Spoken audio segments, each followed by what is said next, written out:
Hi everyone, welcome to my channel. मैं हूं शरद चौहान और एक बार फिर से आप सबका स्वागत करता हूं अपने चैनल शरद सर हेल्पलाइन में। देखिए गाइज़, अगर आप हमारे चैनल पर नए हैं तो सबसे पहले हमारे चैनल को सब्सक्राइब कर लीजिए और साथ ही साथ बेल आइकन को प्रेस कर लीजिए ताकि हमारे आने वाले नए वीडियोस का नोटिफिकेशन आपको टाइम टू टाइम मिले और आप हमारे वीडियोस को देखकर बेनिफिट उठा सकें। जो लोग यूपी टीजीटी मैथ्स की प्रिपरेशन कर रहे हैं वो जल्दी से हमारे चैनल के साथ जुड़ जाइए और बने रहिए हमारे साथ, क्योंकि आप सभी जानते हैं अब सरकार ने इंटरव्यू ख़त्म कर दिया है तो जो भी डिपेंड करेगा आपके रिटर्न एग्ज़ाम के रिज़ल्ट पर डिपेंड करेगा।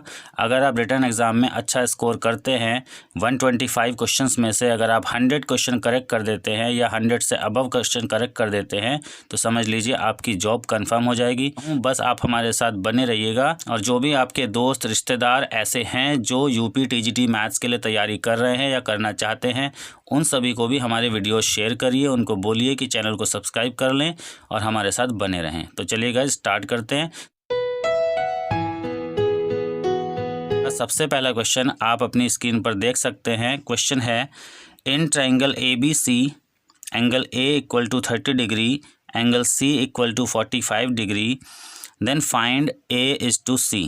मतलब एक ट्राइंगल है ABC जिसका एंगल A और एंगल C। देखिए, जो लोग हिंदी मीडियम से तैयारी कर रहे हैं उनके लिए भी मैं हेल्प करूंगा काफ़ी। तो कोण कहते हैं एंगल को, कोण A 30 डिग्री का है, 30 डिग्री, और कोण C आपका 45 डिग्री है। और हमें इस त्रिभुज ABC की जो भुजाएं हैं A और C उनका अनुपात ज्ञात करना है। ठीक है, ट्राइंगल ABC की साइड्स A और C का रेशो हमें फाइंड करना है। ऑप्शंस आपके सामने हैं। Option A is 1:√2, option B √2:1, option C 1:√3 and option D √3:1। देखिए, ट्राइंगल में जब एंगल्स और साइड्स की बात होती है तो हमें ज़रूरत पड़ती है साइन रूल। आपने ट्राइंगल्स की प्रॉपर्टीज़ का चैप्टर पढ़ा होगा, नहीं पढ़ा है तो आप हमारे चैनल के साथ अगर बने रहते हैं तो एक एक करके मैं सारे टॉपिक्स आपको पढ़ाने वाला हूं। उन टॉपिक्स पर एग्जांपल्स आपको कराने वाला हूं और साथ ही ये प्रैक्टिस सेट्स हमारे रेगुलर चलने वाले हैं। ठीक है, तो देखिए, अगर कोई ट्राइंगल है हमारे पास, ट्राइंगल ABC, कोई भी ट्राइंगल हो सकता है। इस ट्राइंगल ABC में 3 वर्टिसेस ABC और इनके अपोजिट जो साइड होती है, मान लीजिए ये एंगल A है तो एंगल A के सामने जो साइड होगी उस पर आप स्मॉल a मेंशन करेंगे। एंगल B के सामने साइड होगी स्मॉल b और एंगल C के सामने साइड होगी स्मॉल c। और according to the sine rule ये कहता है कि रेशो जो होगा साइड का और उसके सामने जो एंगल है उसके साइन का, ठीक है, एंगल A का साइन रेशो, साइन A, ऐसे ही सेकंड साइड होगी और सेकंड एंगल का ratio, sine ratio, third side और थर्ड साइड के अपोजिट एंगल C का जो है साइन रेशो। तो ये तीनों रेशो सेम होते हैं। ये होता है आपका साइन रूल। मैं लिख देता हूँ यहाँ पे साइन रूल। तो साइन रूल के अकॉर्डिंग देखिए ये एक्सप्रेशन हमारे पास होता है। अब आप देख लीजिए यहाँ पर ना तो एंगल B की कोई हमें वैल्यू दी गई है और ना ही साइड B का रेशो हमसे मांगा गया है। इसका मतलब हम इस और इस इन दोनों रेशोज़ को यूज़ करके एक इक्वेशन यहाँ लिख लेते हैं और इस इक्वेशन में ये एंगल्स यूज़ करेंगे तो हमें साइड A और साइड C का रेशो मिल जाएगा। ठीक है, तो मैंने लिख लिया A/sin A equal to C/sin C और A/sin 30 degree equal to C/sin 45 degree. अब आप जानते हैं आपको चाहिए A और C, तो आप क्या करेंगे, A के नीचे C ले आएंगे और sin 30 को उधर शिफ्ट कर देंगे। sin 30 की वैल्यू आप जानते हैं 1/2 होती है और sin 45 की वैल्यू होती है 1/√2। जब आप इसको सिंप्लीफाई करेंगे तो ये बन जाएगा √2/2 और इसको कैंसिल कर देंगे तो ये बन जाएगा 1/√2। तो रेशो आपका बन गया है 1:√2। इसका मतलब आपका ऑप्शन A एकदम करेक्ट ऑप्शन है। तो इस क्वेश्चन का करेक्ट आंसर आपका हो जाता है 1:√2 यानी कि ऑप्शन A। देखिए नेक्स्ट क्वेश्चन देख लेते हैं। आपकी स्क्रीन पर लिखा है, if cos m theta equal to cos n theta then find the general value of theta. General value मतलब व्यापक मान होता है। देखिए त्रिकोणमिति यानी कि ट्रिग्नोमेट्री में जब हम ट्रिग्नोमेट्रिक इक्वेशंस को सॉल्व करते हैं, ये जो आपके सामने लिखी हुई है देखिए ट्रिग्नोमेट्रिक इक्वेशन लिखी हुई है, और इसको सॉल्व करेंगे तो थीटा की एक हमें प्रिंसिपल वैल्यू मिलेगी और एक जनरल वैल्यू। प्रिंसिपल वैल्यू में कुछ नहीं करना होता, डायरेक्टली एंगल्स को कंपेयर करना होता है। अगर हम प्रिंसिपल वैल्यू की बात करें तो सीधे सीधे M theta equal to N theta हो जाएगा। बट हम जनरल वैल्यू की अगर बात कर रहे हैं, व्यापक मान की, तो उसके लिए आप जानते हैं if cos theta equal to cos alpha. मैं आपके लिए यहाँ फॉर्मूला लिख देता हूँ, if cos theta equal to cos alpha, इस तरह से हमें ट्रिग्नोमेट्रिक इक्वेशन अगर मिलती है, देन थीटा की जनरल वैल्यू यानी कि व्यापक मान जो होता है वो होता है 2n पाई प्लस माइनस अल्फ़ा। अब देखिए इस क्वेश्चन में ऑलरेडी m और n कांस्टेंट का यूज़ हो रहा है, तो हम यहाँ पर n ना लेकर के इसको कन्वर्ट कर लेते हैं। इसको हम लिख लेते हैं थोड़ी देर के लिए 2k पाई, k कर लेंगे क्योंकि n यहाँ ऑलरेडी यूज्ड है। ठीक है, m और n का यूज़ हो रहा है इसलिए n को यूज़ नहीं कर पाएंगे, हम k ले लेते हैं। अब बात करते हैं, चलिए इस इक्वेशन के अकॉर्डिंग, जैसे ही इस इक्वेशन पर ये एक्सप्रेशन, ये फार्मूला यूज़ होगा जनरल वैल्यू का, तो हमें देखिए क्या मिलेगा, यहाँ हमें मिलेगा M theta equal to 2k pi plus minus N theta. देखिए थीटा की जगह हमारी इक्वेशन में लिखा हुआ है एम थीटा, यहाँ थीटा है फार्मूले में, वहाँ लिखा है एम थीटा, तो हमने यहाँ एम थीटा लिखा है, और अल्फ़ा की जगह हमारी इक्वेशन में है एन थीटा, इसलिए हमने यहाँ एन थीटा लिखा है। अब क्योंकि हमें वैल्यू थीटा की फाइंड करनी है, बट यहाँ थीटा हमें दो जगह दिखाई दे रहा है, इस थीटा को इधर शिफ्ट करेंगे तो ये बन जाएगा एम थीटा, और प्लस माइनस जब इधर शिफ्ट होगा, देखिए अगर ये पॉजिटिव रहता तो यहाँ आके निगेटिव हो जाना था, और निगेटिव रहता तो पॉजिटिव हो जाना था। अभी ये प्लस माइनस लिखा है तो यहाँ पर आकर ये माइनस प्लस हो जाएगा, इस तरह से पॉजिटिव का निगेटिव बन गया और निगेटिव का पॉजिटिव बन गया। ठीक है, तो राइट साइड में क्या रह गया 2k पाई। अगर आप इसको माइनस प्लस न लिख के प्लस माइनस भी लिखेंगे तब भी कोई फ़र्क नहीं पड़ेगा, चाहे जैसे कर लीजिए, आप ऐसे भी लिख सकते हैं M theta plus minus N theta equal to 2k pi. अब यहाँ से आप थीटा को कॉमन लीजिए, अंदर आपका रह जाता है M plus minus N equal to 2k pi, और थीटा की वैल्यू हमें मिल जाएगी theta equals to 2k pi upon M plus minus N. अब आप ऑप्शन देख सकते हैं, देखिए चारों ऑप्शन में से आपकी करेक्ट ऑप्शन है ऑप्शन ए। ऑप्शन ए आपकी करेक्ट है। ठीक है गाइज, आप चाहें तो इस पेज का स्क्रीनशॉट ले सकते हैं, आप स्क्रीनशॉट ले लीजिए। चलिए देखते हैं नेक्स्ट क्वेश्चन आपके सामने लिखा हुआ है, evaluate i to the power 27। देखिए आई की पावर 27 है, और आई मतलब आयोटा। आप जानते हैं आई स्क्वायर की वैल्यू होती है आपकी -1, और अगर आप ऐसे लिखें आई टू द पावर 4 तो ये बन जाएगा, देखिए आई स्क्वायर होल स्क्वायर, और वैल्यू हो जाएगी आपकी -1 का whole square, that will be equal to 1। Option देख लेते हैं, option A is 1, option B -1, option C i, and option D -i। चलिए सिंप्लीफाई करते हैं, आई पावर 27 को कैसे करना होगा। तो हम यहाँ पर क्या करेंगे, आई पावर 27 को इस तरह से ब्रेक करेंगे इस पावर को, कि इसकी पावर में जो यहाँ पर बड़ा पार्ट हम बनाएंगे वो 4 का मल्टीपल होना चाहिए, और बाकी रिमेनिंग जो आई की पावर्स होगी उसको सेपरेट कर देंगे। तो मैं देखिए क्या किया है, यहाँ पर आई की पावर 24 लिख ली है, और इंटू आई पावर 3 को अलग कर दिया है। अभी भी टोटल 27 है, लेकिन 24 क्योंकि 4 का मल्टीपल होता है इसलिए मैंने ऐसा किया। अभी क्या होगा, इस आई पावर 24 को हम लिख सकते हैं आई पावर 4 होल पावर 6, 6 4 जा 24 ही रहेगी ये, और यहाँ पे ये आई क्यूब अलग रहेगा। अब आई की पावर 4 की वैल्यू देखिए हमने बना रखी है यहाँ पे 1।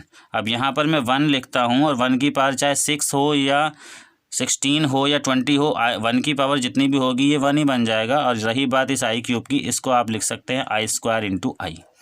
अब ये तो बन गया 1, और ये आई स्क्वायर आपका मिला आपको -1, क्योंकि आई स्क्वायर की वैल्यू होती है -1, बच गया एक आई, तो फाइनली आपको रिजल्ट मिला -i। तो आप देख सकते हैं ऑप्शन कौन सा करेक्ट है, तो आपको दिखाई दे रहा है ऑप्शन डी इज़ करेक्ट। ठीक है, ऑप्शन डी बिल्कुल सही है, स्क्रीनशॉट आप ले सकते हैं। चलिए गाइस देखते हैं नेक्स्ट क्वेश्चन आपकी स्क्रीन पर लिखा है, find the resultant of 2 forces of 10 kg and 5 kg which are inclined at an angle of 60 degree. देखिए रिजल्टेंट का मतलब होता है परिणामी, यानी कि दो फोर्सेज मतलब बल, ऐसे दो बल लगे हुए हैं 10 kg और 5 kg के, जिनका रिजल्टेंट हमें फाइंड करना है, और उनके बीच का जो एंगल है, जो कोण है वो 60 डिग्री का है। ठीक है, ऑप्शन आप देख सकते हैं A B C D 4 option है। तो देखिए जब दो फोर्सेस एक दूसरे से कोई एंगल बनाते हुए किसी एक पॉइंट पर अप्लाई हो रहे होते हैं तो उसके लिए हमारे पास एक फॉर्मूला होता है R square equal to P square plus Q square plus 2pq cos alpha. तो जैसे ही आप ये फॉर्मूला अप्लाई करेंगे तो आपको रिजल्टेंट यानी कि कैपिटल आर जो फोर्स होगा वो मिल जाएगा। चलिए अप्लाई करते हैं। R square equal to P मतलब पहला फोर्सेज है 10 kg, तो यहाँ पे आपने रखा 10 स्क्वायर प्लस क्यू यानी कि सेकेंड फोर्स आपका है 5 square plus 2 into 10 into 5 and cos alpha की जगह आप रखेंगे कॉस 60 डिग्री और आपका ये बन जाएगा 100 प्लस 25 प्लस यहाँ पे हो जाएगा 25 जा 100 कॉस 60 की वैल्यू होती है हाफ, 2 से आपने इसे कैंसिल कर देना है 50, फाइनली आपको मिलेगा ये 175। ठीक है, इधर आपका लेफ्ट साइड में है आर स्क्वायर और R will be equal to under root 175। तो रिजल्टेंट फोर्स आपको जो मिल गया, जो परिणामी बल आपको मिला वो अंडर रूट 175 हो गया। ऑप्शन आप देख सकते हैं आपका ऑप्शन सी इज़ करेक्ट। ठीक है, स्क्रीनशॉट आप सॉल्यूशन का ले लीजिए। If vector A equal to 3i minus J plus 2k cap and vector B equal to i cap plus J cap minus 4k cap then find A cross B. आपको vector A और vector B का ये cross product find करना है। आप जानते हैं cross product को वेक्टर प्रोडक्ट भी कहा जाता है क्योंकि इसका रिजल्टेंट जो यहाँ पर आएगा वो एक वेक्टर ही आएगा। देखिए आप ऑप्शन देख सकते हैं, चारों ऑप्शन में वेक्टर्स लिखा हुआ है। एक होता है डॉट प्रोडक्ट, एक होता है क्रॉस प्रोडक्ट। डॉट प्रोडक्ट का रिजल्ट आपको मिलता है स्केलर और क्रॉस प्रोडक्ट का रिजल्ट आपको मिलता है वेक्टर। अब इन्हीं चारों में से कोई एक है। ठीक है, अलग से भी मैं वीडियोस टॉपिक वाइज बनाता रहता हूं। आप मेरी प्लेलिस्ट में जाकर चैनल की प्लेलिस्ट को विज़िट कीजिए और वहां पर आपके यूज़ की जो भी वीडियो है आप उसे देख सकते हैं। टॉपिक वाइज वीडियोस मैं अपलोड करते रहता हूं। इसके बाद भी जैसे ही आप मेरे चैनल को सब्सक्राइब करते हैं तो आपको मेरे वीडियोस का नोटिफिकेशन मिलना स्टार्ट हो जाएगा और जैसे ही कोई मैं वीडियो यहाँ से अपलोड करूँगा आपको उसका नोटिफिकेशन मिलेगा और आप उसको देख सकते हैं। ठीक है, तो चैनल के साथ बने रहिए। देखते हैं आज का ये लास्ट क्वेश्चन। चलिए, तो देखिए दो वेक्टर का क्रॉस प्रोडक्ट कैसे फाइंड करना होता है, उसके लिए हमें यूज़ करना होता है determinant. Vector A cross B, उसके लिए देखिए डिटर्मिनेंट बना लेते हैं। फर्स्ट रो में आपको लिखना है आई कैप जे कैप के कैप। सेकेंड रो में इस वेक्टर ए के जो कंपोनेंट है ये 3 -1 और 2 ये यहाँ पर लिख देना है। और थर्ड रो में आपको इस वेक्टर बी के कंपोनेंट लेने हैं, यहाँ से 1, यहाँ से 1 और यहाँ से -4, ये आपके यहाँ आ गए। अब इसको डिटर्मिनेंट को आपको एक्सपेंड कर देना है। एक्सपेंड करना आप जानते हैं। चलिए, आई कैप यहाँ से देखिए आई कैप की रो और कॉलम को आप यहाँ से कवर कर लेंगे। ये आपकी आई कैप की रो है और ये कॉलम है, इसको कवर करेंगे तो यहाँ आपको माइनर मिलेगा। इस माइनर को आप ऐसे एक्सपेंड करेंगे, -1 की प्रोडक्ट -4 से होगी और बाद में 1 की 2 से होगी। तो इनकी प्रोडक्ट हो जाती है 4 और यहाँ से प्रोडक्ट हो जाती है 2 और बीच में आपको लगाना है माइनस। फिर से समझ लीजिए, आई कैप की रो और आई कैप का कॉलम दोनों कवर कर लिया। आई कैप यहाँ लिखा, जो ये माइनर बचा, ये 4 एलिमेंट आपको दिख रहे हैं, इनमें से -1 और -4 की प्रोडक्ट करके यहाँ आ गया 4, बीच में माइनस लगाया और 1 की प्रोडक्ट 2 से कर दी, ये आ गया। नेक्स्ट आपको यहाँ पर जे कैप, और आप जानते हैं सेकेंड कॉलम के लिए आप माइनस यूज़ करेंगे। उसके बाद जे की रो और जे की ये कॉलम को आप कवर कर लेंगे, ये कवर हो गया, ये कवर हो गया, बचा आपका 3 2 और 1 -4। 3 की -4 से प्रोडक्ट होगी -12 मिलेगा और 1 की 2 से प्रोडक्ट होगी आपको 2 मिलेगा, बीच में आपको माइनस ही लगाना है। उसके बाद के कैप को कवर कर लीजिए, के कैप की रो भी गई, के कैप का कॉलम भी गया। कवर करने का मतलब देखिए एलिमिनेट हो जाता है, ये रो और ये कॉलम, ये 4 एलिमेंट आपको दिख रहे हैं। तो आप यहाँ पे लिखेंगे प्लस के कैप और साथ में 3 की प्रोडक्ट 1 से होगी तो आपको मिलेगा 3 और आप जब 1 की प्रोडक्ट -1 से करेंगे तो -1 मिलेगा, लेकिन एक माइनस हम लगाते हैं तो वो बन जाएगा +1। ठीक है, अब आप इसको सिंप्लीफाई कर लीजिए, ये बन जाएगा 2i, आगे मिलेगा आपको +14j और फाइनली ये हो जाएगा 4k। अब आप ऑप्शन चेक कर सकते हैं कौन सा ऑप्शन आपका मैच कर रहा है, तो आप देख सकते हैं option C is correct option.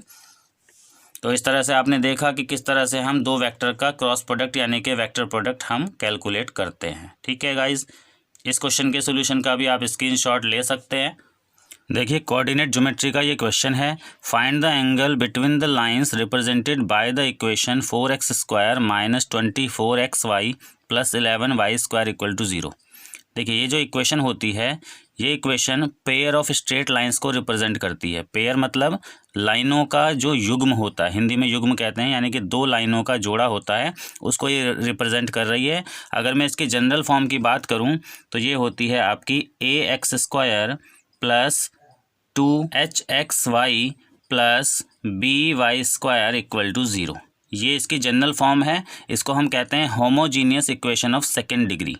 Second degree की ये होमोजीनियस इक्वेशन है। अगर हम कंपेयर करें अपनी इन दोनों इक्वेशंस को तो हमें वैल्यू मिलेगी, a की वैल्यू मिलेगी 4 और यहाँ से कंपेयर करेंगे 2h की वैल्यू देखिए -24 है, इसको सिंप्लीफाई कर लेंगे तो h की वैल्यू -12 हो जाएगी। बात करते हैं b की वैल्यू की, तो वो आपको मिल रही है 11। तो ये तीनों वैल्यू आपके पास है, a की वैल्यू 4 है, h की वैल्यू -12 है और b की वैल्यू 11 है।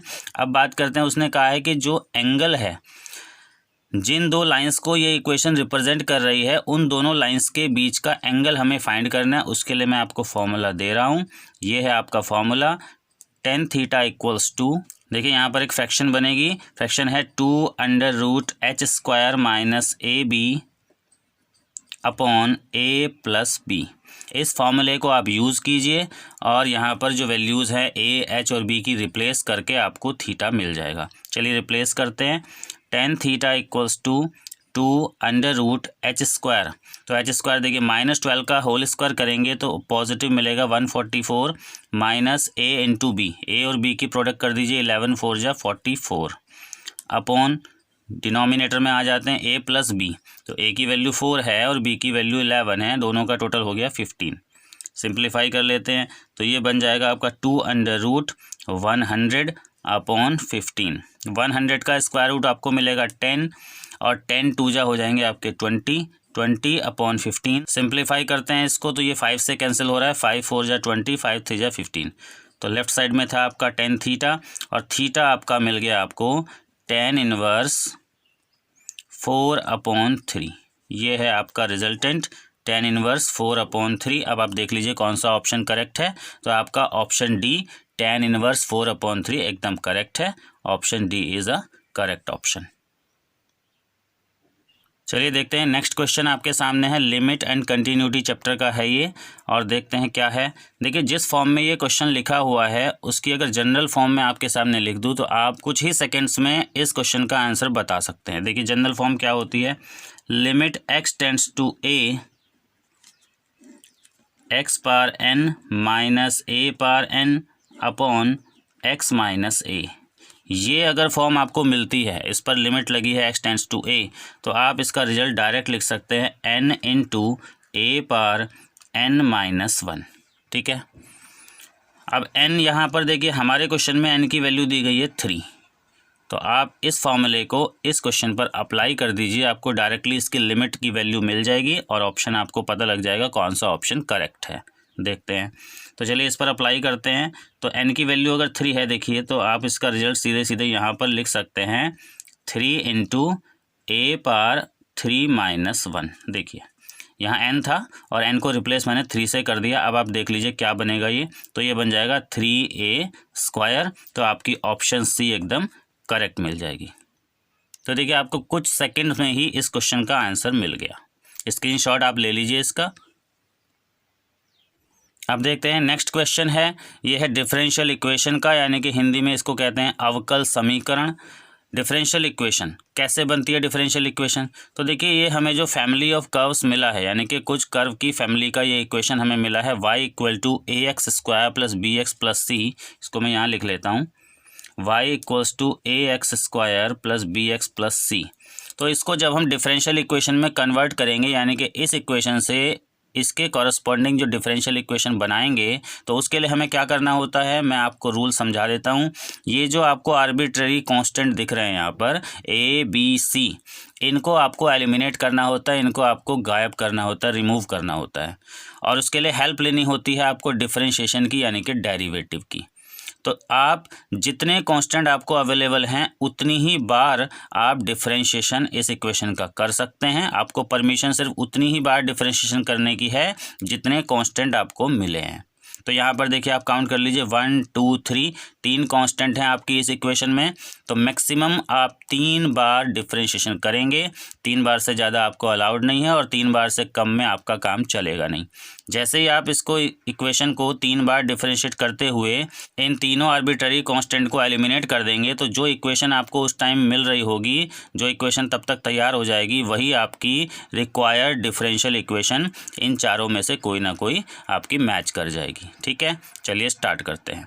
तो देखिए सबसे पहले मैं इसको डिफरेंशिएट कर देता हूँ। Differentiating with respect to x dy over dx equal to, यहाँ पे आपको मिल जाएगा 2ax प्लस यहाँ मिल जाएगा b और ये आपका कांस्टेंट c का डेरिवेटिव हो जाएगा 0। ठीक है, चलिए अब आपको देखिए एक बार आप डिफरेंशिएशन कर चुके हैं, अभी आपको 2 बार और परमिशन मिली हुई है, अभी मैंने आपको बताया था। तो चलिए और करते हैं। इसका derivative d2y upon dx square equals to, ये मिल जाएगा आपको 2a प्लस 0, क्योंकि अब ये कांस्टेंट है, इसका डेरिवेटिव भी 0 हो गया, आपको मिल गया 2a। तो 2 बार आप डेरिवेटिव कर चुके हैं और आपके 2 कांस्टेंट भी गायब हो चुके हैं। अब c भी नहीं रहा, b भी नहीं रहा, अभी बारी है a की। तो अगर आप एक बार और डिफरेंशिएशन कर देंगे तो आपका ये a कांस्टेंट भी एलिमिनेट हो जाएगा और आपको रिक्वायर्ड डिफरेंशियल इक्वेशन मिल जाएगी। तो चलिए एक बार और इसका डेरिवेशन करते हैं। 2 बार हो चुका है, थर्ड टाइम करने वाले हैं। तो फिर से डिफरेंशिएशन किया, d3y upon dx3 equal to 0। अब देखिए एक भी कांस्टेंट इसमें रहा नहीं है और जो भी इक्वेशन आपको ये मिली है डिफरेंशिएशन की हेल्प से, यही आपकी रिक्वायर्ड डिफरेंशियल इक्वेशन है। ऑप्शंस में से आप देख सकते हैं कौन सा ऑप्शन करेक्ट है।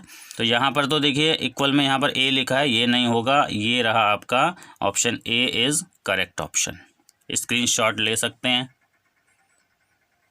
नेक्स्ट क्वेश्चन देखिए सेट थ्योरी का है, समुच्चय सिद्धांत का ये क्वेश्चन है। What is the number of subsets of a set having n element, यानी कि ऐसा एक समुच्चय है जिसके अंदर n अवयव हैं और उस n अवयव वाले समुच्चय के उप समुच्चयों की संख्या हमें बतानी है। यानी कि ऐसा कोई सेट जिसके n एलिमेंट्स हैं, उसके सबसेट्स का नंबर हमें बताना है कि टोटल कितने सबसेट्स उस सेट के होंगे।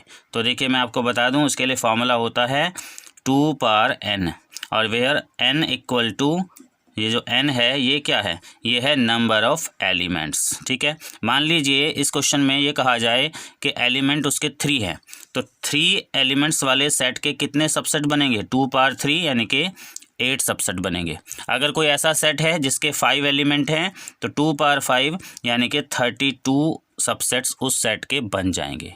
APGP से कनेक्शन है इस क्वेश्चन का, आप देख पा रहे हैं। Which is the correct relationship, मतलब इन चारों में से कौन सा रिलेशनशिप है जो बिल्कुल एकदम करेक्ट है, सही ऑप्शन हमें बताना है। तो ये जो AM GM यहाँ लिखा हुआ है मैं बता दूँ आपको, AM का मतलब होता है देखिए arithmetic mean. Arithmetic mean Hindi में कहते हैं समांतर माध्य। इसका जो फार्मूला होता है वो होता है a प्लस बी अपॉन 2, यानी कि कोई भी 2 नंबर अगर a और b है उनके बीच अरिथमेटिक मीन का फार्मूला हो जाएगा a प्लस बी अपॉन 2। बात करते हैं GM की, ज्योमेट्रिक मीन इसको कहा जाता है और ज्योमेट्रिक मीन को हिंदी में कहते हैं गुणोत्तर माध्य। और गुणोत्तर माध्य का फॉर्मूला 2 नंबर्स के लिए होता है √AB, यानी कि a और b 2 नंबर्स के बीच में ज्योमेट्रिक मीन के लिए हम ये फार्मूला यूज़ करते हैं। अब बात करते हैं इनके कंपैरिजन की, यानी कि इन दोनों में बड़ा या छोटा कौन होता है। तो उसके लिए देखिए मैं एक और मीन आपको इंट्रोड्यूस करता हूँ, HM। HM का नाम होता है हार्मोनिक मीन और हार्मोनिक मीन को हिंदी में कहा जाता है हरात्मक माध्य। ठीक है, और इसके लिए जो फार्मूला है वो है आपका 2AB upon a plus B. तो इन तीनों के बारे में मैं रिलेशन आपको बताने वाला हूँ। इन तीनों में सीधा सा रिलेशन ये होता है कि सबसे बड़ा होता है AM, उसके बाद होता है GM और उसके बाद होता है HM। ठीक है, तो अब आप इस रिलेशनशिप के अकॉर्डिंग देख सकते हैं कि आपको ये 4 जो ऑप्शन मिली हैं इनमें से कौन सी ऑप्शन करेक्ट होगी। तो आप देख पा रहे होंगे कि इसमें से 4 ऑप्शन में से करेक्ट है वो है option B. Option B is the correct option. इस पेज का भी आप स्क्रीनशॉट ले सकते हैं। ये जो क्वेश्चन आपकी स्क्रीन पर है देखिए, find the number of the 4 digit numbers made by using the digits 0, 1, 2, 3, 4 and 5। तो ये क्वेश्चन देखिए परम्यूटेशन पर बेस्ड है। परम्यूटेशन में हमें देखना होता है कि टोटल अरेंजमेंट्स कितने बन सकते हैं इन डिजिट्स को यूज़ करके। ठीक है, तो सबसे पहले तो फोकस करते हैं कि हमें कितने डिजिट का नंबर बनाना है। तो यहाँ पर लिखा हुआ है देखिए 4 डिजिट नंबर। तो आप यहाँ पर 4 प्लेसेस के लिए 4 बॉक्सेस बना लीजिए, क्योंकि देखिए हमें टाइम सेविंग स्ट्रेटजी यूज़ करनी है ताकि हम कम से कम टाइम में एग्ज़ाम में ज़्यादा से ज़्यादा क्वेश्चंस को अटेंड कर सकें। तो देखिए मैंने बॉक्सेस बना लिए। इन बॉक्सेस को बनाने के बाद देखिए यहाँ पे मैं लिख देता हूँ first place, second place, third place, fourth place, यानी कि 4 डिजिट नंबर मुझे यहाँ पर रेडी करना है। अब यहाँ पर किस प्लेस पर मैं कौन कौन से डिजिट यूज़ कर सकता हूँ ये मुझे यहाँ पर फिल करना है। तो मेरे पास डिजिट देखिए अवेलेबल है 0, 1, 2, 3, 4, 5। टोटल जो डिजिट्स हैं मेरे पास 6 हैं। यहाँ पे मैं लिख लेता हूँ 6 डिजिट है, एन की जो टोटल मैक्सिमम वैल्यू है वो 6 है। लेकिन यहाँ फर्स्ट प्लेस पर मैं कौन कौन से डिजिट यूज़ कर सकता हूँ ये देखने वाली बात होगी। तो देखिए फर्स्ट प्लेस पर 0 को तो यूज़ नहीं कर पाएंगे, क्योंकि अगर मैंने 0 को यहाँ यूज़ कर लिया तो 4 डिजिट का नंबर बनेगा ही नहीं, ये नंबर बन जाएगा ओनली 3 डिजिट का। तो मुझे तो लेकिन 4 डिजिट का नंबर बनाना है, इसलिए 0 को यहाँ यूज़ नहीं कर सकते। तो 6 में से आप सिर्फ 5 डिजिट ही यहाँ पर यूज़ कर पाओगे। ठीक है, अब 6 में से आपने 1 डिजिट यूज़ कर ली, अब आपके पास बची है 5। तो 5 की 5 यहाँ पे आप यूज़ कर सकते हो। अब यहाँ पे 0 भी यूज़ होगा। मान लीजिए यहाँ पे आपने इन 5 में से 1 डिजिट 3 यहाँ पे यूज़ कर ली। ठीक है, तो बाकी जो बची आपके पास अभी भी जो है 5 बची हुई है, तो मैंने फिर से यहाँ पे 5 लिख दिया। अब 6 में से आपने 2 डिजिट यूज़ कर ली, तो अब आपके पास 4 बची हैं। और अब 6 में से आपने 3 डिजिट यूज़ कर ली, मतलब आपके पास अभी 3 और बची हैं। इस तरह से ये होता है। देखिए इस तरह से अब आप इसका प्रोडक्ट कर सकते हैं। मल्टीप्लाई करने के बाद आपको टोटल इसका रिजल्ट मिल जाएगा कि टोटल कितने अरेंजमेंट बनेंगे। इन सब की प्रोडक्ट करके आपको मिल रहा है 5, 5 जा 25, 4 जा 100 इंटू 3, फाइनली ये मिल जाएगा आपको 300।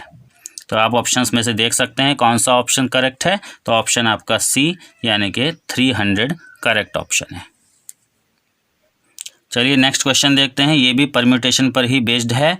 Find the number of all those arrangements और words which are made by using the letters of the word Allahabad. ठीक है, इलाहाबाद वर्ड में जितने भी लेटर लिखे हुए हैं टोटल इनको मैं काउंट कर लेता हूँ। देखिए 1, 2, 3, 4, 5, 6, 7, 8, 9। तो एन की वैल्यू 9 हो गई। तो हमें ये बोला गया है कि ये जो 9 लेटर्स इस वर्ड में यूज़ हुए हैं इनका आप किस तरह से और इनको रीअरेंज करके टोटल कितने अरेंजमेंट बना सकते हैं, टोटल कितने वर्ड बना सकते हैं, टोटल परम्यूटेशन कितने होंगे इसके। तो हमें ये ध्यान रखना होगा कि इसमें कोई लेटर ऐसा तो नहीं है जो एक से ज़्यादा बार यहाँ पर अपीयर हुआ हो। तो आप देख सकते हैं एल यहाँ पर 2 बार अपीयर हो रहा है, इसका मतलब आप इसको नोटेशन दे दीजिए इसके रिपीटेशन को P1, और P1 की वैल्यू हो गई 2। ठीक है, तो रिपीटेशन एल का है ये 2 टाइम्स। ऐसे ही आप देख सकते हैं कैपिटल ए 1, 2, 3, 4। तो यहाँ पर आप नोटेशन दे दीजिए P2, नंबर ऑफ रिपीटेशन यहाँ पर है 4। ठीक है, थ्योरम के अकॉर्डिंग जो नंबर ऑफ टोटल परम्यूटेशन होगा वो होगा factorial n upon factorial P1 factorial P2, और अगर और भी कोई लेटर यहाँ पर रिपीट हो रहा होता तो आगे आ जाता factorial P3 factorial P4 and so on.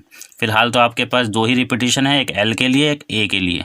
तो अब आप इसको सिंप्लीफाई कर लीजिए, रिप्लेस कर दीजिए वैल्यू फैक्टोरियल 9, नीचे आ जाएगा फैक्टोरियल 2, यहाँ फैक्टोरियल 4। इसको जब आप सिंप्लीफाई करेंगे तो 9 into 8 into 7 into 6 into 5, factorial 4 को एज इट इज़ रख दीजिए क्योंकि नीचे भी ये सेम मिल रहा है आपको। तो यहाँ मिल गया फैक्टोरियल 4 और ये है फैक्टोरियल 2, इसको एक्सपेंड कर लीजिए 2 इंटू 1। फैक्टोरियल 4 आपका कैंसिल हो गया, 2 से आप 8 को कैंसिल कर दीजिए। अब आप इसकी प्रोडक्ट कर लीजिए 9 4 जा 36, 7 6 जा 42 इंटू 5, फाइनली 36 इंटू ये बन जाएगा 210, और इन दोनों के प्रोडक्ट से आपको मिल जाएगा 7560। अब आप देख सकते हैं कि चारों ऑप्शंस में से कौन सा ऑप्शन करेक्ट है। तो आपका ऑप्शन हो जाता है option A is the correct option, 7560। अब देखिए इस क्वेश्चन को देखकर आप पहचान रहे होंगे कि ये क्वेश्चन सेट थ्योरी पर बेस्ड है, यानी कि समुच्चय सिद्धांत पर आधारित ये प्रश्न है। Set A is 1 2 3 4 and set B is 3 4 5 6। यहाँ भी 4 एलिमेंट्स हैं, यहाँ भी 4 एलिमेंट्स हैं, और इन दोनों सेट्स के लिए, इन दोनों समुच्चय के लिए हमें फाइंड करना है ए सिमेट्रिक डिफरेंस बी। ये जो सिंबल आपको दिखाई दे रहा है ये सिंबल, इसको हम कहते हैं सिमेट्रिक डिफरेंस। ठीक है, इसको मैं लिख देता हूँ, ये आपका है सिमेट्रिक डिफरेंस। और इसके लिए मैं आपको एक फार्मूला बताने वाला हूँ। जैसे ही आप इस फार्मूले को अप्लाई करेंगे आपको पता लग जाएगा कि सिमेट्रिक डिफरेंस क्या होता है। देखिए, ए और बी दो सेट के बीच में अगर आपको सिमेट्रिक डिफरेंस फाइंड करना हो तो आप यूज़ करेंगे ये formula, A minus B union B minus A. तो सबसे पहले तो आप ए में से बी को सब्ट्रैक्ट कर लेंगे और एक बार बी में से ए को सब्ट्रैक्ट कर लेंगे। बाद में उन दोनों सेट्स का यूनियन जो आएगा वही आपका सिमेट्रिक डिफरेंस का रिजल्ट होगा। तो देखते हैं, ए में से बी को अगर आप सब्ट्रैक्ट करते हैं, देखिए 1 2 3 4 में से 3 4 5 6 को सब्ट्रैक्ट कर देंगे तो आपका बचेगा 1 2 यूनियन। अभी आपको करना है बी में से ए को सब्ट्रैक्ट। बी आपका है 3 4 5 6 और इसमें से निकाल दीजिए 1 2 3 4 को, तो 3 4 कैंसिल हो जाएगा। देखिए बचेगा आपके पास 5 6। तो ये आपका रिमेनिंग एलिमेंट्स हो गए 5 6। इन दोनों का आप बना लीजिए यूनियन। तो यूनियन से आपको मिल रहा है 1 2 5 6। तो ये आपका रिजल्ट है। अब आप देख लीजिए चारों ऑप्शंस में से कौन सा करेक्ट है, वही आपका सिमेट्रिक डिफरेंस का रिजल्ट होगा। तो आपका option A is the correct option. Next question is find the common ratio of an infinite GP whose first term is 1 and each term is equal to the sum of its succeeding terms. तो चलिए इसका meaning समझते हैं। देखिए, एक infinite GP है यानी कि अनंत गुणोत्तर श्रेणी, ऐसी गुणोत्तर श्रेणी जिसके पदों की संख्या निश्चित नहीं है, अनंत है, और उसका कॉमन रेशो यानी कि सार्वनुपात हमें फाइंड करना है। हमें क्या क्या दिया गया है, हुज फर्स्ट टर्म इज़ 1। तो जो गुणोत्तर श्रेणी है, जो जीपी है, उसकी फर्स्ट टर्म हमें दी गई है 1, मैंने लिख लिया A equal to 1। And each term of this AP is equal to the sum of its succeeding terms. Succeeding का मतलब होता है उसके बाद में आने वाली जितनी भी टर्म्स हैं उसके सम के इक्वल है उस जीपी की हर एक टर्म। तो अगर मैं यहाँ पे जीपी लिख लेता हूँ, देखिए A R square, A R cube, और ये इनफाइनाइट जीपी है up to infinite.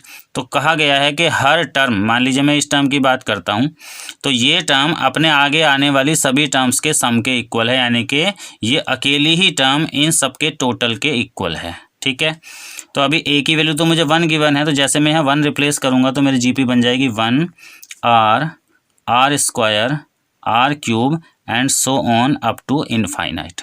According to question, यानी कि क्वेश्चन की जो कंडीशन है उसके अकॉर्डिंग हमें क्या मिला हुआ है कि अगर मैं इस टर्म की बात करूं, फर्स्ट टर्म की, तो ये अपने आगे आने वाली सभी टर्म्स के सम के इक्वल है, टोटल के इक्वल है। तो मुझे ऐसे लिखना होगा r plus r square plus r cube and so on up to infinite. अब क्या होगा, इन सब का टोटल करने के लिए मुझे गुणोत्तर श्रेणी के यानी कि जीपी के इनफाइनाइट टर्म्स का टोटल का फॉर्मूला यहाँ यूज़ करना होगा। फॉर्मूला देखिए मैं इस साइड में लिख देता हूँ, ए अपॉन 1 माइनस आर। ये फॉर्मूला है किसी भी जीपी के इनफाइनाइट टर्म्स के टोटल के लिए। तो अगर इसको हम अब यहाँ अप्लाई करेंगे तो देखिए इस टाइम इस जीपी का फर्स्ट टर्म है आर, तो यहाँ पे आर लिखेंगे, अपॉन 1 माइनस कॉमन रेशो इसका देखिए चल रहा है वो भी आर है, यहाँ पे लिख दिया। अब आप इस इक्वेशन को सिंप्लीफाई कर लेंगे और आर की वैल्यू आपको मिल जाएगी। तो आप क्रॉस मल्टीप्लाई कीजिए, 1 minus r equal to r, इसको सिंप्लीफाई करेंगे तो ये बन जाएगा 2r equal to 1 and r will be equal to half 1/2। आप देख सकते हैं कॉमन रेशो आपका जो सार्वनुपात है वो आ गया है हाफ। ऑप्शन देखिए कौन सा करेक्ट है, ऑप्शन आपका B is the correct option. अब देखिए ये क्वेश्चन है कोनिक सेक्शन पर बेस्ड। कोनिक सेक्शंस आप जानते हैं, कोनिक सेक्शन में सबसे पहले देखिए आपको मिलता है एलिप्स, एलिप्स के बाद आ जाता है आपका हाइपरबोला, पैराबोला। ठीक है, ये सब आपके कॉनिक सेक्शंस हैं। अब बात हो रही है इनकी इसेंट्रिसिटी की, तो इसेंट्रिसिटी के लिए मैं आपको बता दूं, एलिप्स की इसेंट्रिसिटी हमेशा देखिए लेस देन 1 होती है, 1 से कम होती है। हाइपरबोला की इसेंट्रिसिटी देखिए हमेशा ग्रेटर देन 1 होती है, यानी कि 1 से बड़ी होती है। और पैराबोला की इसेंट्रिसिटी की अगर हम बात करें तो वो 1 के इक्वल होती है। ठीक है, एलिप्स को हिंदी में कहा जाता है दीर्घवृत्त, हाइपरबोला को कहा जाता है अति परवलय और पैराबोला को हिंदी में कहते हैं परवलय। तो अगर हम इनकी इसेंट्रिसिटी की बात कर रहे हैं यानी कि उत्केंद्रता की बात कर रहे हैं तो ये देखिए आप इसको देख सकते हैं, ये आप लर्न कर लीजिए, इन सब की इसेंट्रिसिटी ये होती है। तो अब आपसे पूछी गई है पैराबोला की इसेंट्रिसिटी, तो किसी भी पैराबोला की इसेंट्रिसिटी जो होगी वो 1 के इक्वल होगी। तो option C is the correct option. देखिए गाइस, टीजीटी मैथ्स 2020 के एग्ज़ाम के लिए हमारे चैनल पर तैयारी शुरू करा दी गई है, तो जल्दी से हमारे चैनल के साथ जुड़ जाइए और बने रहिए चैनल के साथ। बेल आइकन को ज़रूर प्रेस कर दीजिएगा ताकि आपको आने वाले नए वीडियोस के नोटिफिकेशन टाइम पर मिलें और हमारी वीडियो देखकर आप फ़ायदा उठा सकें। और आपसे हाथ जोड़कर विनती है, देखिए वीडियो अगर आपको पसंद आती है तो वीडियो को लाइक ज़रूर करें। मैंने ये देखा है कि आप वीडियो को पूरा देखते तो हैं लेकिन उसको लाइक नहीं करते। तो गाइज़, आपको अगर वीडियो पसंद आता है तो उसको लाइक ज़रूर किया करो। If a particle is moving along s equal to 3t cube minus 2t, this is a equation जिसके अलॉन्ग ये पार्टिकल मूव कर रहा है। कोई कण है जो इस इक्वेशन के, इस समीकरण के आधार पर मूव कर रहा है यानी कि गतिमान है, ठीक है। Then find its velocity after 4 second, तो हमें 4 सेकेंड के समय अंतराल के बाद उस पार्टिकल की वेलोसिटी यानी कि उसका वेग बताना है, ठीक है। 4 ऑप्शन हैं, 142, 138, 34, 134 और यूनिट तो आप जानते हैं, वेलोसिटी की यूनिट होती है मीटर पर सेकेंड। तो यहाँ पर यूनिट नहीं दी गई है बट हमें सही ऑप्शन सेलेक्ट करना है, ठीक है गाइज। चलिए देखते हैं। तो इस इक्वेशन को मैं यहाँ लिख लेता हूँ, small s equal to 3t cube minus 2t, ठीक है। ये डिस्टेंस है, आप जानते हैं स्मॉल s जो नोटेशन है ये डिस्टेंस के लिए यूज़ होता है और आप डिस्टेंस को जब टाइम के रेस्पेक्ट में डिफ्रेंशिएट करेंगे तो आपको मिल जाएगी वेलोसिटी। डिफ्रेंशिएट करते हैं, ds अपॉन dt, टाइम के रेस्पेक्ट में डिफ्रेंशिएट किया तो हमें मिलेगा देखिए 9t स्क्वायर माइनस 2, ठीक है। और क्योंकि उसने बताया है 4 सेकंड के बाद उसको वेलोसिटी चाहिए तो आप इसमें टाइम की value t equal to 4 second यहाँ पर रिप्लेस कर देंगे।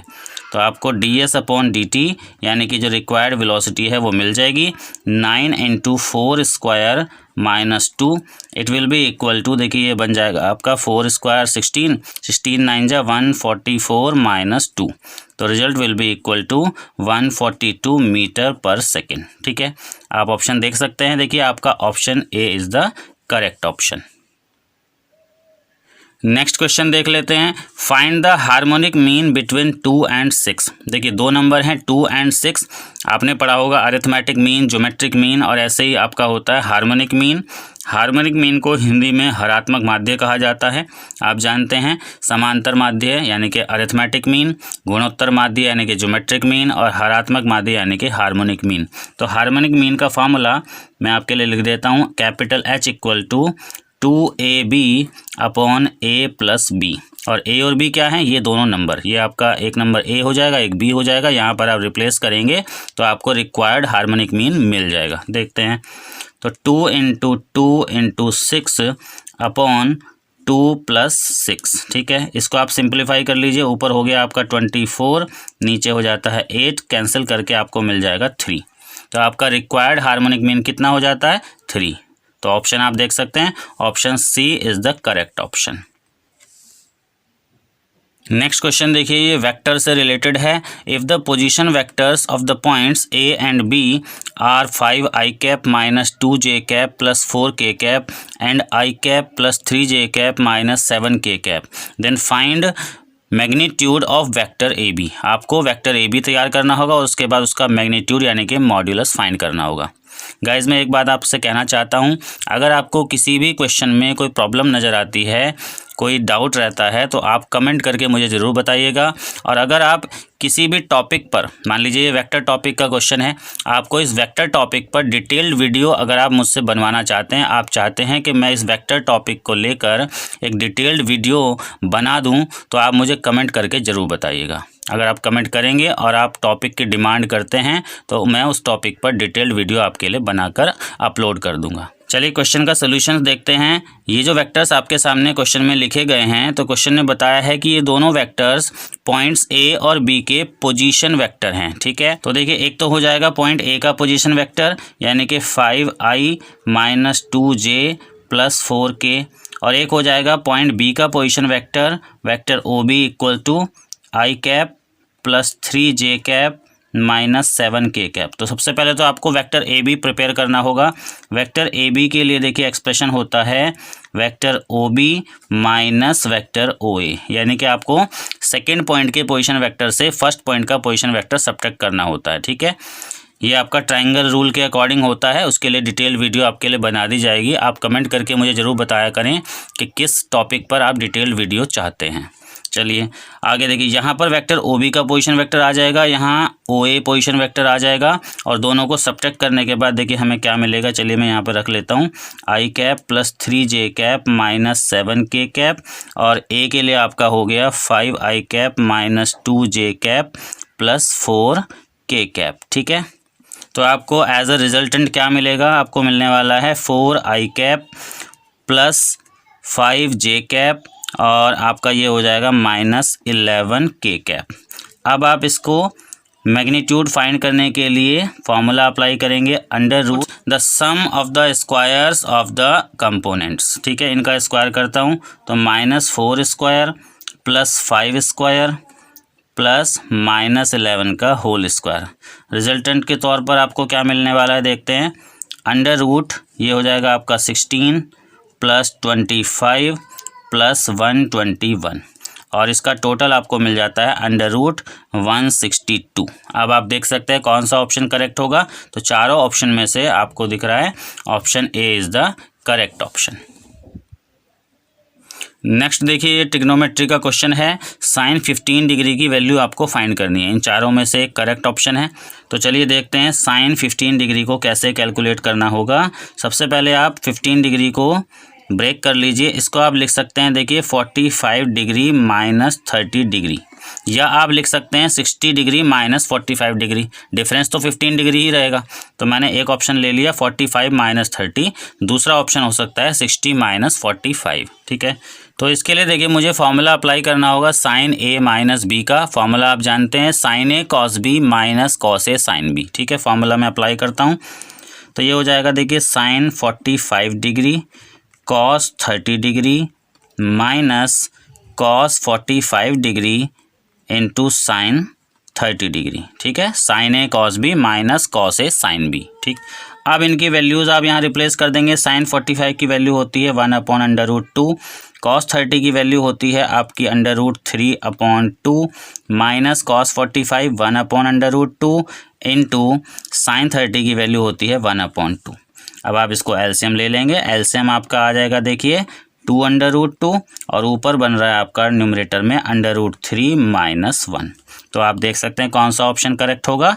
तो यहाँ तो देखिए √5 लिखा है, बट ऑप्शन डी में यहाँ पर ये मैच कर रहा है √3 minus 1/2√2। Option D is the correct option. Find the general value of theta for the equation 2 into cos square theta minus sine square theta equal to 1। ठीक है, ये ट्रिग्नोमेट्रिक इक्वेशन है और हमें इस इक्वेशन को सॉल्व करके थीटा की जनरल वैल्यू फाइंड करनी है। ओके, अब जनरल वैल्यू के लिए देखिए अगर हम बात करें तो सबसे पहली बात होती है कि इक्वेशन में ओनली सिंगल रेशो ही एग्जिस्ट करना चाहिए। जैसे यहाँ cos theta sine theta 2 ratio आपको दिख रहे हैं, तो एक सिंगल रेशो यहाँ पर होना चाहिए। देखिए आगे बढ़ने से पहले आपसे रिक्वेस्ट है, अगर वीडियो आपको पसंद आ रहा है तो अभी इसको लाइक करें और अपने फ्रेंड्स में अपने सभी ग्रुप्स में वीडियो को शेयर ज़रूर करें। ठीक है, चलिए देखते हैं इसका सोल्यूशन। तो देखिए मैंने लिखा 2 इंटू, यहाँ पर देखिए cos square theta minus sine square theta. अगर आपने इसको रिकॉग्नाइज कर लिया है, पहचान लिया है, तो ये कॉस 2 थीटा का फॉर्मूला है। ये मैं यहाँ पे लिख लेता हूँ कॉस 2 थीटा इक्वल टू 1। अब आप इस इक्वेशन को सिंप्लीफाई करेंगे तो आपको मिलेगा cos 2 theta equal to half. ये 2 यहाँ से शिफ्ट हो गया, नीचे आ गया, हाफ बन गया। अब आप मुझे बताइए कि हाफ जो वैल्यू होती है कॉस रेशो में कितने डिग्री की होती है। ये होती है 60 डिग्री, यानी कि आप लिखेंगे इसे रेडियन में π/3। ठीक, अब आपको कॉस के लिए जनरल वैल्यू का फार्मूला अप्लाई करना होगा। तो आप जानते हैं if cos theta equal to cos alpha, तो आप थीटा के लिए जो जनरल वैल्यू का फार्मूला अप्लाई करते हैं वो होता है 2n π प्लस माइनस अल्फ़ा। इस फॉर्मूले को जैसे ही आप अपने क्वेश्चन पर अप्लाई करेंगे, अपनी इक्वेशन पर अप्लाई करेंगे, तो ये बन जाएगा देखिए therefore 2 theta will be equal to 2n π plus minus π/3। तो आपको 2 थीटा के लिए ये जनरल वैल्यू मिल गई, बट आपको चाहिए थीटा की जनरल वैल्यू, तो आप 2 को यहाँ से हटाकर इधर शिफ्ट करेंगे, डिवाइड में ले जाएंगे, तो ये बन जाएगा theta will be equal to n pi plus minus pi by 6। तो ये आपका करेक्ट ऑप्शन मिल जाता है। देख लीजिए कौन सा है, तो option A is the correct option. देखिए दोस्तों, ये क्वेश्चन है पॉलिनोमियल यानी बहुपद से related. x power 4 minus 3x square plus 6x minus 5 is divided by x plus 3, then the remainder is. तो हमें इस पॉलिनोमियल से इस बड़े पॉलिनोमियल को, यानी कि जिसकी डिग्री 1 है, इस पॉलिनोमियल से इस डिग्री 4 वाले पॉलिनोमियल को डिवाइड करना है और रिमाइंडर बताना है। लेकिन मैं आपको एक शॉर्ट ट्रिक बताऊंगा जिसमें बिना डिवाइड किए आपको रिमाइंडर पता लग जाएगा। चलिए देखते हैं कैसे होगा। तो x प्लस 3 को सबसे पहले आप इसके इक्वल में 0 रख दीजिए, ठीक है। यहाँ से आपको मिलेगी x की वैल्यू यानी कि -3। अब इस -3 को आप इस पॉलिनोमियल में सब्स्टिट्यूट करेंगे, तो पॉलिनोमियल ऑफ x आपको मिला हुआ है उसको आप पॉलिनोमियल ऑफ -3 में कन्वर्ट कर दीजिए, और जो भी यहाँ रिजल्टेंट होगा वही आपका रिमाइंडर होगा, ठीक है। तो -3 whole power 4 -3 into -3 whole square plus 6 into -3 -5। Okay, अब आप इसको सिंप्लीफाई करेंगे, ये मिलेगा आपको 81। यहाँ पर आपका -3 का स्क्वायर 9 हो जाएगा, और 9 3 जा 27 -18 -5। अब आप इसको सिंप्लीफाई कर लीजिए। 81 देखिए पॉजिटिव है, ये तीनों आपके निगेटिव हैं, इनका सबका आप सम करेंगे तो ये सम आ जाएगा -50 एंड रिजल्टेंट विल बी 31। ये है आपका रिजल्टेंट जो कि रिक्वायर्ड रिमाइंडर है, यानी कि शेषफल। ये है आपका रिमाइंडर। ऑप्शन देख लीजिए 31, option A is the correct option. Screenshot आप ले लीजिए ताकि आप बाद में भी स्क्रीनशॉट की हेल्प से वीडियो के सोल्यूशन को प्रॉपरली देखकर और ठीक से क्वेश्चन को समझ जाएं। तो इसलिए दोस्तों वीडियो को पॉज करके आप स्क्रीनशॉट ले लिया करें। चलिए दोस्तों नेक्स्ट क्वेश्चन देखते हैं। The lowest common multiple of NPR and NCR will be. देखिए 4 ऑप्शन है हमारे पास। कहा है कि NPR यानी कि परम्यूटेशन एंड NCR यानी कि कॉम्बिनेशन, इन दोनों के जो एक्सप्रेशन होते हैं, जो फार्मूलाज होते हैं, अगर हम उन्हें यहाँ पर प्रॉपर फॉर्म में लिखेंगे तो तब हम देख पाएंगे कि इन दोनों का लीस्ट कॉमन मल्टीपल क्या हो सकता है। लोएस्ट कॉमन मल्टीपल मतलब LCM, जिसे हम लीस्ट कॉमन मल्टीपल भी कहते हैं। तो देखिए NPR का फार्मूला आप जानते हैं, ये होता है factorial n upon factorial n minus r। और अगर आप देखें NCR का फार्मूला होता है factorial n upon factorial r factorial n minus r। अब आप देख सकते हैं इनके लिए कॉमन मल्टीपल क्या बनेगा, तो आपके लिए यहाँ पे एलसीएम में लिख देता हूँ, ये हो रहा है आपका। चलिए दोस्तों नेक्स्ट क्वेश्चन देखते हैं। ये है आपका 3D ज्योमेट्री यानी कि 3 डायमेंशनल ज्योमेट्री का, जब आप लाइंस के DRS और DCs पढ़ते हैं उसी से रिलेटेड ये क्वेश्चन है, मैं पढ़ता हूँ। If alpha beta gamma be the angles made by a straight line with the positive directions of x axis y axis and z axis respectively, then find sine square alpha plus sine square beta plus sine square gamma. ये बताया गया है कि कोई line है जो कि इन तीनों एक्सीज से एक एक करके अल्फ़ा बीटा गामा एंगल बना रही है। तो देखिए उसके लिए मैं बता दूं आपको, डिसीज का जो रिलेशनशिप होता है L square plus M square plus N square equal to 1 होता है, ये आप जानते हैं। L M N किसी लाइन के अगर डिसीज हैं तो उनमें आपस में जो रिलेशनशिप होता है तीनों डिसीज में, तीनों डायरेक्शन कोसाइंस में, वो ये होता है, ठीक है। अब डायरेक्शन कोसाइंस के जो फॉर्मूलाज होते हैं वो होते हैं क्या, कॉस अल्फ़ा। देखिए L के लिए फार्मूला होता है कॉस अल्फ़ा, M के लिए फार्मूला होता है कॉस बीटा और N के लिए फार्मूला होता है कॉस गामा। लेकिन स्क्वायर यहाँ फार्मूले में ऑलरेडी लगा है तो आपको यहाँ भी अप्लाई करना होगा। Right side will B same यानी कि 1 होगी। अभी हमें जो रिजल्ट चाहिए वो साइन की फॉर्म में चाहिए, तो आप इन तीनों कॉस को साइन में कन्वर्ट कर लीजिए, चेंज कर लीजिए। कैसे, इसको आप लिख सकते हैं 1 minus sine square alpha plus इसको आप लिख सकते हैं 1 minus sine square beta,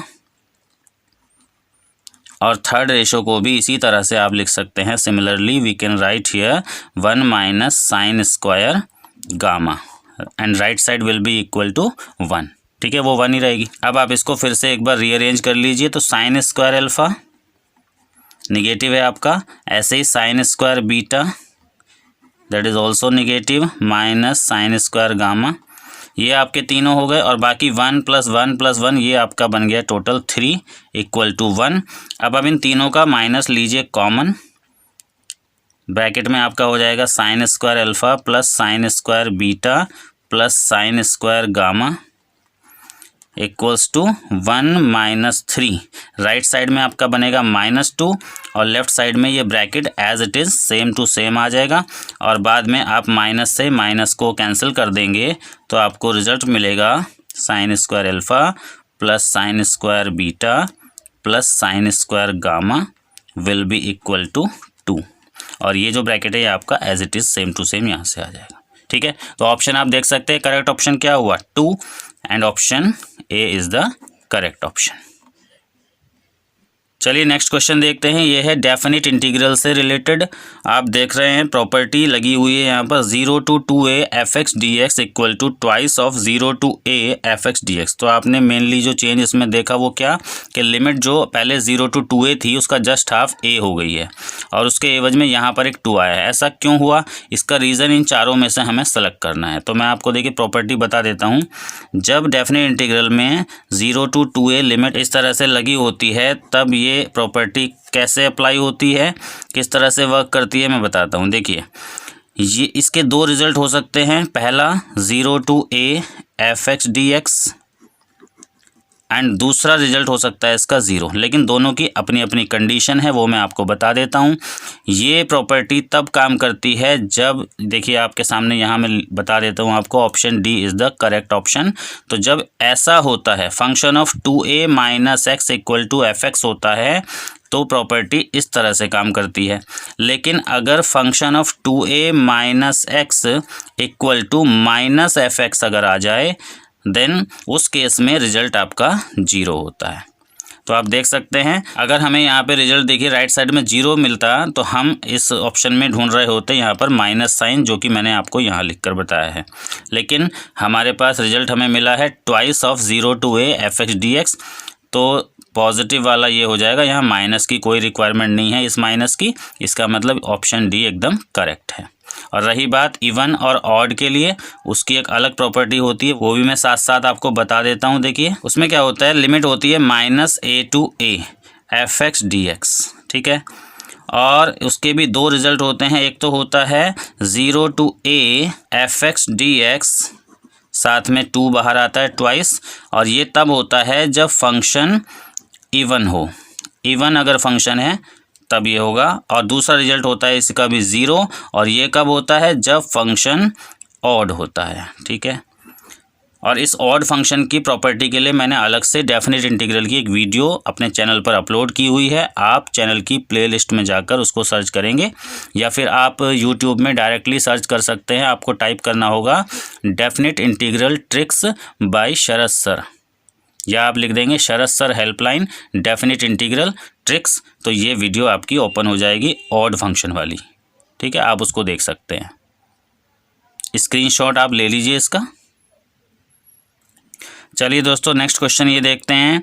the tangent to curve y equal to e⁻2x at the point 0,1 meets the x axis at these points. तो हमें करना क्या है, देखिए ये जो कर्व हमें दिया है इस पर पहले एक टेंजेंट बनानी होगी, टेंजेंट की इक्वेशन लिखनी होगी इस पॉइंट पर, और बाद में वो जो टेंजेंट की इक्वेशन हमें मिलेगी उसको x एक्सिस से पास कराना होगा और ये बताना है कि वो x एक्सिस पर वो टेंजेंट किस पॉइंट पर इंटरसेक्ट कर रही है। ठीक है, तो चलिए बात करते हैं। सबसे पहले देखिए ये जो टॉपिक है ये असल में टॉपिक है एप्लीकेशन ऑफ डेरिवेटिव। डेरिवेटिव का यूज़ करते हुए हम इस क्वेश्चन को करने वाले हैं। टेंजेंट और नॉर्मल का टॉपिक आपने पढ़ रखा होगा, नहीं पढ़ा है तो मैं इसकी डिटेल में वीडियो बना दूंगा। अगर आप कमेंट करके मुझे बताएंगे तो वीडियो आपके लिए बना दी जाएगी। तो चलिए सबसे पहले मैं क्या करता हूँ, कर्व यहाँ पे लिख लेता हूँ y इक्वल टू e⁻2x। इसको डिफ्रेंशिएट करते हैं, dy/dx equal to twice into e power 2x। ठीक है, डिफरेंशिएशन मैंने कर लिया। अब आप जानते हैं डिफरेंशिएशन करने के बाद हमें इसका स्लोप फाइंड करना होता है टेंजेंट का। तो स्लोप के लिए क्या करना होता है, जो भी आपको पॉइंट मिला है वो पॉइंट इसमें सब्स्टिट्यूट करना होता है। तो पॉइंट आपको मिला है 0,1, यानी कि x की जगह 0 रखेंगे और y की जगह 1 रखेंगे। तो देखिए यहाँ पे y तो नहीं है, बस x है, तो आप रख दीजिए ई पावर यहाँ पे 0 ही बन जाएगी और स्लोप आपको मिल जाएगा टेंजेंट का 2। अब आप जब टेंजेंट की इक्वेशन लिखेंगे तो उसके लिए फॉर्मूला आप लगाते हैं y minus y1 equal to slope of tangent into x minus x1। ठीक है, ये आपकी मैं टेंजेंट की इक्वेशन लिख रहा हूँ। तो y माइनस पॉइंट आपका यही रहेगा 0,1, यही आपका x1 है और ये आपका y1 है। ठीक है, तो यहाँ मैंने रखा y minus 1 equal to slope है आपका 2 जो आपने फाइंड किया था इंटू x माइनस 0। तो आपको जो टेंजेंट की इक्वेशन मिलेगी y minus 1 equal to 2x, या आप इसको लिख सकते हैं y equal to 2x plus 1। ठीक है, ये आपकी टेंजेंट की इक्वेशन आपकी तैयार हो गई है। ठीक है, अब आपको क्या करना है, ये बताना है कि ये जो टेंजेंट आपने रेडी की है ये एक्स एक्सिस को किस पॉइंट पर इंटरसेक्ट करती है। तो देखिए कोई भी लाइन अगर एक्स एक्सिस, देखिए ये एक्स एक्सिस है, ये मान लीजिए वाई एक्सिस है x और ये y, अगर कोई लाइन x एक्सिस को यहाँ इंटरसेक्ट कर रही है सपोज, तो सीधी सी बात है कि इस पॉइंट की जो एब्सिसा होगी वो होगी x और ऑर्डिनेट होगी वो होगी 0। ठीक है, अगर x एक्सिस पर ये पॉइंट लाई कर रहा है तो डेफिनेटली इसकी ऑर्डिनेट जो होगी वो 0 होगी। तो हम इसमें ऑर्डिनेट को 0 रिप्लेस कर देते हैं। देखिए मैं दिखाता हूँ आपको, यहाँ y की जगह पर आपको 0 रिप्लेस करना होगा। तो यहाँ पे आपने रखा 0 और ये बन गया आपका 2x प्लस 1। अब आप इसको सिंप्लीफाई कर लीजिए, 2x will be equal to -1 and x will be equal to -12। अब आपको पॉइंट के कोऑर्डिनेट मिल गए हैं। देखिए ऑर्डिनेट हमारी पहले से हमें पता थी 0 और x की वैल्यू हमने फाइंड कर ली है -12। तो आपके पॉइंट के कोऑर्डिनेट्स क्या बनते हैं, तो कोऑर्डिनेट आपके बन गए हैं -12, 0। So we can say that the option C is the correct option. ठीक है गाइज, अगर आपने अभी तक बेल आइकन नहीं दबा के रखा है देखिए चैनल के लिए, तो आपको नोटिफिकेशन नहीं मिल पाएंगे वीडियोस के, तो जल्दी से बेल आइकन को ज़रूर प्रेस करो और जितने आपके फ्रेंड हैं उनको ये चैनल को सब्सक्राइब करने को आप बोलो। क्वेश्चन में पढ़ देता हूँ। The equation ax² plus 2hxy plus by² equal to 0 represents the pair of perpendicular lines if. अब इन चारों में से कोई एक कंडीशन जो करेक्ट है वो हमें बतानी है। देखिए इस इक्वेशन को देखकर आपको पता चल गया होगा कि इस टॉपिक का नाम है पेयर ऑफ स्ट्रेट लाइंस, और इस टॉपिक से रिलेटेड पहले भी मैं एक क्वेश्चन आपको करा चुका हूँ। इन्हीं प्रैक्टिस सेट में से किसी एक प्रैक्टिस सेट में एक क्वेश्चन इसका हो चुका है। देखिए ये जो लाइन है ये होमोजीनियस इक्वेशन होती है सेकंड डिग्री की। ठीक है, मैंने पहले भी बताया था आपको। तो सेकंड डिग्री की जो होमोजीनियस इक्वेशन है ये 2 लाइंस को रिप्रेजेंट कर रही है, यानी कि इस इक्वेशन में 2 लाइंस छिपी हुई हैं और उन दोनों लाइंस के बीच के एंगल को फाइंड करने के लिए मैं फार्मूला आपको पहले बताया था। वो फार्मूला है tan theta equals to twice √h² minus AB upon A plus B।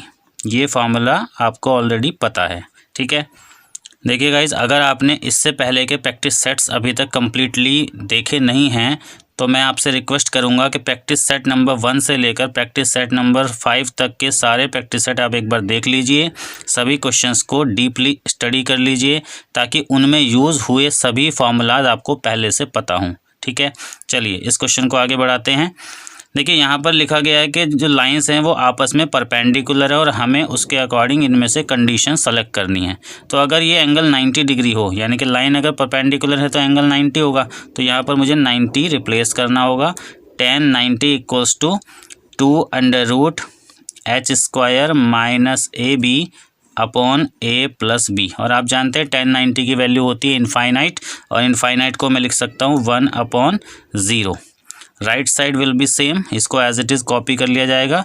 2√h² minus AB upon A plus B। अभी आप जब क्रॉस मल्टीप्लाई करेंगे तो ये जो इसका न्यूमरेटर है ये तो 0 से क्रॉस मल्टीप्लाई होगा, तो ये तो रिमूव हो जाएगा, एलिमिनेट हो जाएगा। बाकी आपको जो कंडीशन मिलेगी वो मिलेगी A plus B equals to 0। ये आपकी कंडीशन रेडी हो गई है। अब आप देख सकते हैं कि इन चारों में से कौन सा ऑप्शन करेक्ट है। तो आप देख पा रहे हैं option C is the correct option.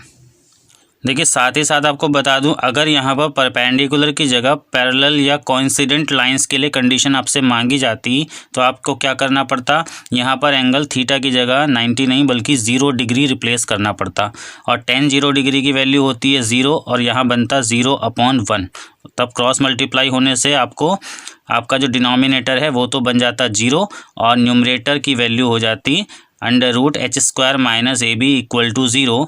और वहाँ से आपको जो कंडीशन मिलती वो मिलती h² - AB = 0। तो नई कंडीशन आपके लिए हो जाती h² = AB। और ये कंडीशन किस बात के लिए है, जब आपकी लाइंस पैरेलल हों या कोइंसिडेंट हों। तो ये मैंने एक एक्स्ट्रा क्वेश्चन आपको साथ में बता दिया है। उस टाइम पे जो आपका करेक्ट ऑप्शन होना था वो होता ऑप्शन बी। तो अगर आपसे कहा जाए कि लाइंस पैरेलल होने के लिए या कोइंसिडेंट होने के लिए कौन सी कंडीशन होगी, तो जैसे हमने अभी प्रिपेयर की है, थीटा को 0 डिग्री रिप्लेस करके हमें ये कंडीशन यहाँ से मिल जाएगी। ठीक है, h² = AB। तो परपेंडिकुलर होने के लिए हो गई a + b = 0 और पैरेलल होने के लिए या कोइंसिडेंट होने के लिए हो गई कंडीशन h² = AB।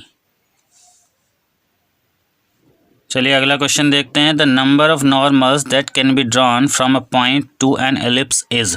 देखिए अगर कोई एलिप्स आपके पास है और उस एलिप्स पर किसी एक्सटर्नल पॉइंट से जब परपेंडिकुलर ड्रॉ किया जाता है, तो क्वेश्चन में आपसे पूछा गया है कि इस एक्सटर्नल पॉइंट से इस दिए गए एलिप्स पर मैक्सिमम कितने परपेंडिकुलर ड्रॉ किए जा सकते हैं। तो मैं इसका डायरेक्टली आपको आंसर बता देता हूँ। 4 परपेंडिकुलर या 4 नॉर्मल आप ड्रॉ कर सकते हैं। नॉर्मल मीन्स होता है देखिए परपेंडिकुलर। ठीक है, तो इस क्वेश्चन का आंसर आप डायरेक्टली लर्न कर लीजिए। किसी एक्सटर्नल पॉइंट से दिए गए एलिप्स पर मैक्सिमम आप 4 नॉर्मल्स या 4 परपेंडिकुलर्स ड्रॉ कर सकते हैं। Hence option D is the correct option. Next question देखिए, ये रहा आपके सामने। If matrix A = M0 1 1 and matrix B = 1 0 5 1 then find M for A² = B। देखिए हमें जो कंडीशन मिली है वो मिली है A² = B, यानी कि A मैट्रिक्स के साथ ही प्रोडक्ट किया जाएगा। A² का मतलब हो गया देखिए A × A, राइट साइड में B मैट्रिक्स रखी जाएगी। तो अगर मैं A मैट्रिक्स के एलिमेंट यहाँ लिख लूँ M0 1 1 और साथ में M0 1 1, क्योंकि मुझे A की प्रोडक्ट A से ही करनी है, = B मैट्रिक्स है हमारी 1 0 5 1। तो इसके बाद देखिए क्या करना होगा, लेफ्ट साइड में दोनों का प्रोडक्ट कर लेंगे और इनका प्रोडक्ट करके हमें मिल जाएगा M² 0 M + 1 1। ठीक है, right side will B same 1 0 5 1। अब आप करेंगे इन दोनों मैट्रिक्स का कंपेयर करके एक इक्वेशन मिलेगी आपको M² = 1। देखिए यहाँ से ये एलिमेंट कंपेयर होगा और दूसरा आपका M + 1 = 5 हो जाएगा। ठीक है, यहाँ से आप सिंप्लीफाई करेंगे तो M की वैल्यू आपको मिल रही है +-1 और राइट साइड से सिंप्लीफाई कर रहे हैं तो M की वैल्यू मिल रही है आपको 4, और जो कि मैच नहीं कर रही है। अगर देखिए करेक्ट आंसर आपका आना होता तो यहाँ पर दोनों वैल्यू दोनों साइड से मैच करती, और ये वैल्यूज़ अगर मैच नहीं कर रही हैं इसका मतलब हम कहेंगे कि M has no real value. तो ऑप्शन आप देख सकते हैं, option D is the correct option, that M has no real value. Next question देख लीजिए, वेक्टर से रिलेट करता है ये। यहाँ बोला गया है if vector A = vector B, actually में ये मोड है, इनका मैग्नीट्यूड है। Mod vector A = mod vector B = 1 and modulus of A cross B, A और B की वेक्टर प्रोडक्ट का मैग्नीट्यूड 1 है। देन इन चारों में से जो करेक्ट रिलेशनशिप है इन दोनों वेक्टर्स के बीच में, A और B के बीच में, वो हमें सेलेक्ट करना है। देखिए यहाँ से अगर देखें ऑप्शन ए को, यहाँ परपेंडिकुलर लिखा है, यहाँ पैरेलल लिखा है और यहाँ पे लिखा है अपोजिट डायरेक्शन, यानी कि कहीं ना कहीं वो इनके बीच में एंगल्स की बात कर रहा है कि इन दोनों वेक्टर्स के बीच में एंगल क्या होगा। तो हमें क्या करना चाहिए कि एंगल का जो फॉर्मूला होता है वो अप्लाई करना चाहिए। साइन थीटा का जो फॉर्मूला होता है वेक्टर प्रोडक्ट के लिए, vector A cross B upon vector A mod vector B, ये फॉर्मूला है। ठीक है, यहाँ पर A क्रॉस B का मैग्नीट्यूड है और यहाँ वेक्टर A और वेक्टर B का अलग अलग दोनों का मैग्नीट्यूड है। चलिए अब देखिए जो हमें वैल्यूज़ गिवन है वो हम यहाँ पर रिप्लेस कर लेते हैं। तो हमें क्या मिलेगा, साइन थीटा = देखिए न्यूमरेटर की वैल्यू भी हमें 1 दी गई है और डिनोमिनेटर में इन दोनों की अलग अलग वैल्यू भी 1 है, तो 1 × 1 फाइनली ये 1 ही बन जाएगा। और साइन थीटा = अगर 1 है, इसका मतलब ये वैल्यू है साइन 90 डिग्री की, तो यहाँ से आपको डायरेक्टली एंगल मिल जाता है थीटा इक्वल टू 90 डिग्री, यानी कि दोनों वेक्टर्स के बीच में जो एंगल है वो 90 डिग्री का है। तो आप देख सकते हैं इन चारों ऑप्शन में option A is the correct option. चलिए दोस्तों, आज के प्रैक्टिस सेट का ये लास्ट क्वेश्चन हमारे सामने आ चुका है। अभी तो हम प्रैक्टिस सेट कर रहे हैं, आने वाले टाइम में मैं आपको टॉपिक वाइज थ्योरी की अलग अलग वीडियो बना के अपलोड करूंगा। मैं आपको विश्वास दिलाता हूं कि अगर आप हमारे चैनल को फॉलो करते हैं तो आपका TGT PGT मैथ्स का एग्ज़ाम 100% क्लियर होगा। बस आपको करना यह है कि हमारे चैनल को लगातार फॉलो करना है और जो भी वीडियो आपके एग्ज़ाम से रिलेटेड चैनल पर अपलोड की जाती है उसको कम्प्लीटली फुल्ली उस वीडियो को देखना है। और एक और विनती आपसे हाथ जोड़कर मैं करना चाहता हूँ, वीडियोस अगर आपको पसंद आती हैं तो उसको लाइक भी किया करो और अपने फ्रेंड सर्कल में अपने सभी ग्रुप्स में शेयर भी किया करो। ठीक है, चलिए अगला क्वेश्चन देखते हैं। ये find k for which the line x-4/1 equal to y-2/1 equal to z-k/2 lies in the plane 2x-4y + z equal to 7।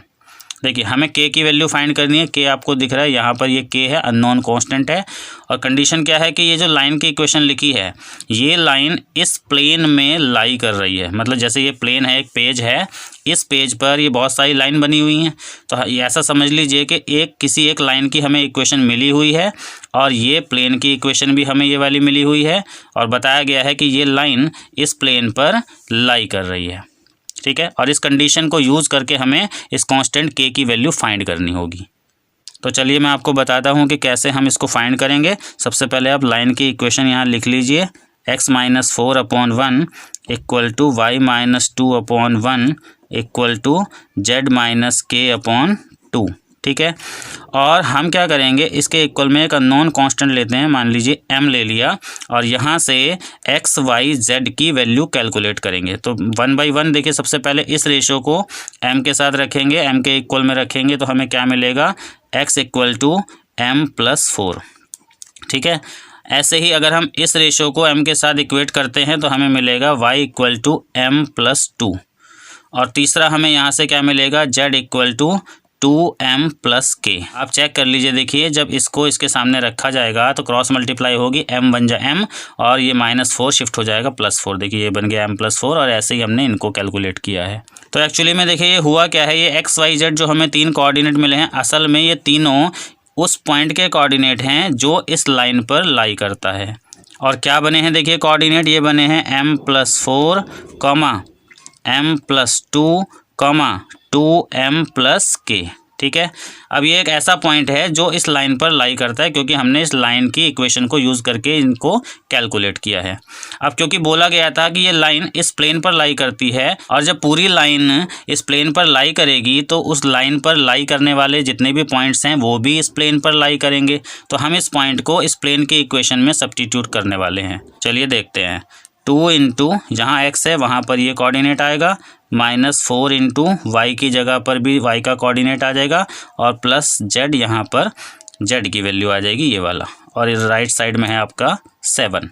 अब आपको क्या करना है, ये पॉइंट यहाँ रिप्लेस करना है। तो ये आ गया m+4, नेक्स्ट हो गया आपका m+2 और नेक्स्ट हो गया आपका 2m+k। ठीक है, ये जो पॉइंट के कोऑर्डिनेट थे आपने इस प्लेन की इक्वेशन में, ये जो इक्वेशन है इसमें सब्स्टिट्यूट कर देना है, और हमने कर दिया।